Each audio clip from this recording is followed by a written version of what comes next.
So ayun guys, no, from Fujinomiya Station dito sa amin, sa Fuji, magbabas kami papunta doon sa gitna ng pinakang gitna ng Mount Fuji kasi doon yung pinakang starting kasi napakalayo kasi talaga from Paanan, hindi mo pwedeng lakarin yon. So doon kami mag-start sa 5th station.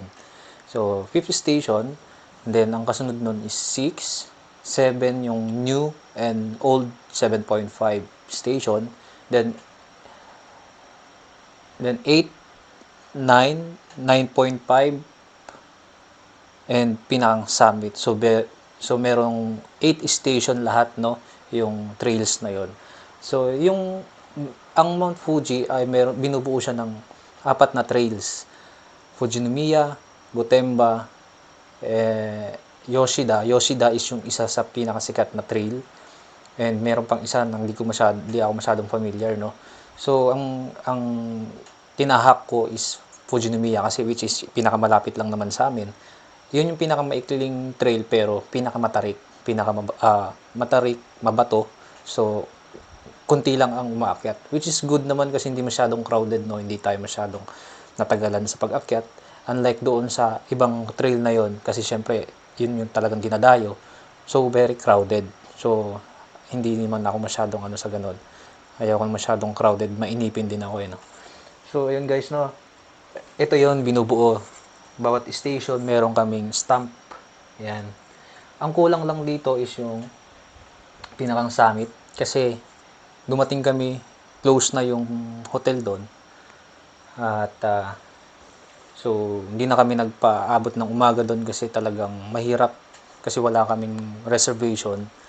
Mahirap, sobrang lamig doon guys, no, sobrang lamig. And then so sa labas lang kami natulog sa may Station 9, bumaba kami from Summit, baba kami ng Station 9. At syempre, itong sleeping bag nga na to, ito yung ginamit ko na natulog kami doon sa labas ng hut kasi wala kaming reservation. So okay siya, talagang napaka-useful.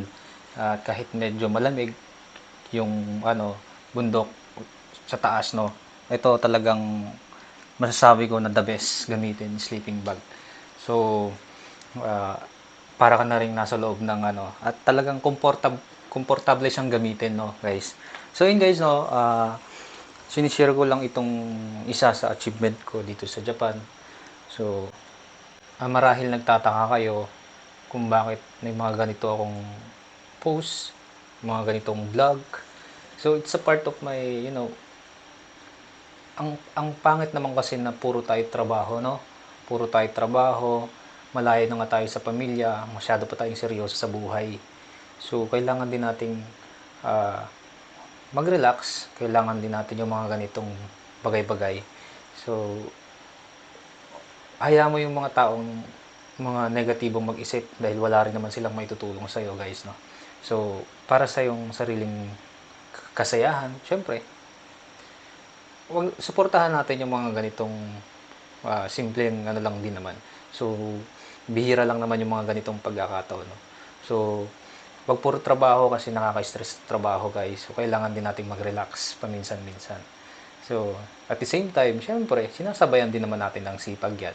Sinasabayan din natin ng syempre may mga goals din tayo sa buhay para sa pamilya natin, para sa future natin. So nandun na yun. Nandun na yun sa list. And syempre on process na yun. So yung mga ganito, kailangan natin to.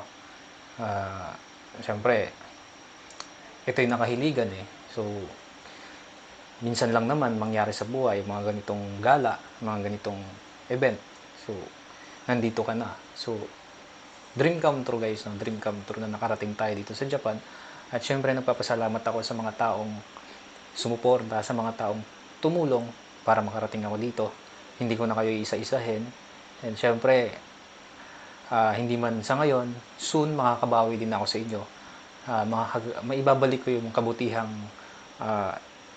binigay nyo sa akin. So sa ngayon, hindi pa siguro, pero wag nyo sanang isipin na nakakalimot na tayo, no. So soon maibabalik ko rin sa inyo yung kabutihan na ginawa nyo para sa akin. So so yun guys, no. Muli thank you so much at mag-ingat po tayong lahat At see you on my next journey, kung ano pa man yung pinaplano ko, kung ano pa man yung next na aakyatin ko dito sa Japan.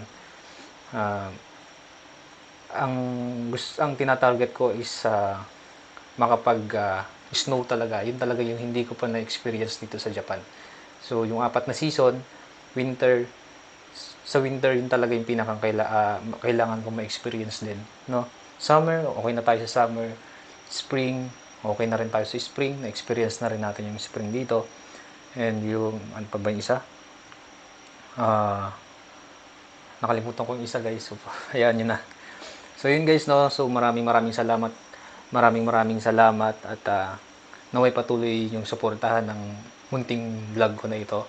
At sana mag-enjoy kayo at kung meron po kayong any suggestion, kasi syempre nagsisimula pa lang naman ako, hindi pa tayo ganung bihasa para sa pagbablog.